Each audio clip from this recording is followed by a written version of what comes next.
Assalamualaikum warahmatullahi wabarakatuh. Halo teman-teman, perkenalkan nama saya Marsyani Piasamha.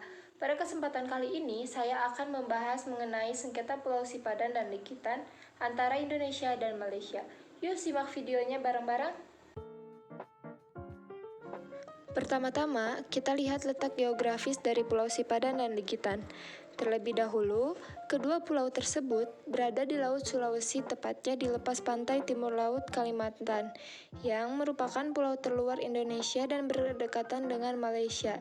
Walaupun sebelumnya dua pulau ini merupakan bagian Indonesia, namun karena Indonesia kurang memperhatikan kedua pulau tersebut dan Malaysia telah mengelola kedua pulau ini, identitasnya Sipadan dan Likitan dipertanyakan. Yang kedua, latar belakang. Pulau Sipadan dan Likitan terletak di timur laut Pulau Kalimantan, sekitar 150 km dari Pulau Tarakan di Kalimantan Utara. Indonesia merupakan bekas jajahan Belanda, sedangkan Malaysia adalah bekas jajahan Inggris. Nah, karena ketidakjelasan garis perbatasan yang dibuat oleh Belanda dan Inggris di perairan timur Pulau Kalimantan, status kepemilikan Pulau Sipadan dan Likitan pun menjadi tidak jelas ketika Indonesia dan Malaysia sama-sama sudah merdeka. Yang ketiga, gimana sih awal mula persengketaan Sipadan dan Likitan? Persengketaan antara Indonesia dan Malaysia mulai muncul pada tahun 1967. Hal ini berawal dari pertemuan hukum laut antara kedua negara yang masing-masing negara ternyata memasukkan Pulau Sipadan dan Pulau Likitan ke dalam batas-batas wilayahnya. Poin keempat merupakan bukti yang kuat. Bukti dari Indonesia isi pasal 4 Konvensi Belanda dan Inggris pada 1891 dan bukti dari Malaysia yang pertama Traktat Prancis pada 1809, yang kedua Perjanjian antara Spanyol Amerika pada tahun 1900 dan Perjanjian Inggris Amerika Serikat pada tahun 1930. Yang ketiga, hukum internasional. Selanjutnya, faktor penyebab persengketaan Sipadan dan Likitan. Yang pertama, wilayah kedua pulau yang merupakan pulau terluar dari Indonesia yang berbatasan langsung dengan Malaysia. Yang kedua, Malaysia dan Indonesia sama-sama mengklaim kedua pulau tersebut sebagai miliknya.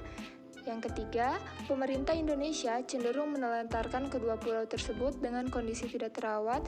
Dan yang terakhir, Malaysia telah membangun resto dan mengadakan pembangunan tempat wisata di kedua pulau tersebut. Poin yang kelima, adanya kesalahpahaman antara Pulau Sipadan dan Likitan. Yang pertama, terjadi kesalahan pahaman kedua negara tentang definisi status quo. Kalau menurut Malaysia, status quo sebagai tetap berada di bawah Malaysia sampai persengketaan selesai. Sedangkan Indonesia mengartikan bahwa dalam status ini berarti status kedua pulau tidak boleh ditempati atau diduduki sampai persoalan atas kepemilikan dua pulau ini selesai. Berikut permasalahan dan kondisi Pulau Sipadan dan Likitan saat ini.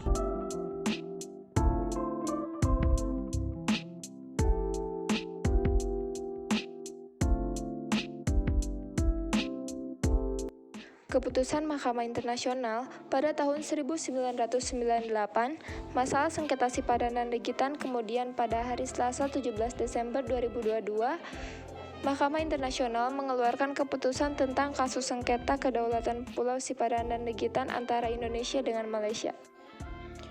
Hasilnya, dalam voting di lembaga itu, Malaysia dimenangkan oleh 16 hakim, sedangkan hanya satu orang yang berpihak pada Indonesia.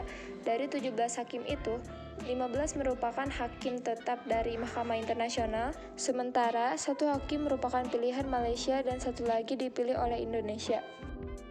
Nah, sekarang apa sih faktor penyebab lepasnya Pulau Sipadan dan Likitan? Jadi, yang pertama, karena jauhnya pengawasan dari NKRI. Kurang gencarnya pemerintah dalam mengusahakan kepemilikan kedua pulau tersebut di dunia internasional, dan pergantian pemerintah yang kurang respon terhadap permasalahan kedua pulau tersebut.